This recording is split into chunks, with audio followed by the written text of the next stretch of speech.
സങ്കീർത്തനങ്ങൾ 91 അധ്യായം 1 മുതൽ 8 വരെയുള്ള തിരുവചനങ്ങൾ. കർത്താവിൻ്റെ സംരക്ഷണം.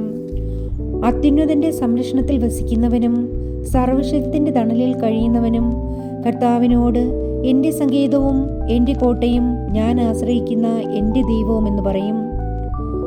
അവിടുന്ന് നിന്നെ വീടിൻ്റെ കെണിയിൽ നിന്നും മാരകമായ മഹാമാരിയിൽ നിന്നും രക്ഷിക്കും. തൻ്റെ തൂവലുകൾ കൊണ്ട് അവിടുന്ന് നിന്നെ മറച്ചുകൊള്ളും. അവിടുത്തെ ചിറകുകളുടെ കീഴിൽ നിനക്ക് അഭയം ലഭിക്കും. അവിടുത്തെ വിശ്വസ്തത നിനക്ക് കവചവും പരിചയമായിരിക്കും. രാത്രിയിലെ ഭീകരതയെയും പകൽ പറക്കുന്ന അസ്ത്രത്തെയും നീ ഭയപ്പെടേണ്ട. ഇരുട്ടിൽ സഞ്ചരിക്കുന്ന മഹാമാരിയെയും നട്ടുച്ചയ്ക്ക് വരുന്ന വിനാശത്തെയും നീ പേടിക്കേണ്ട. നിന്റെ പാർശ്വങ്ങളിൽ 1000 മരിച്ചു വീണേക്കാം, നിന്റെ വലതുവശത്ത് 10,000. എങ്കിലും നിനക്കൊരനർത്ഥവും സംഭവിക്കുകയില്ല. ദുഷ്ടരുടെ പ്രതിഫലം നിന്റെ കണ്ണുകൾ കൊണ്ട് തന്നെ നീ കാണും. കർത്താവിൻ്റെ വചനം.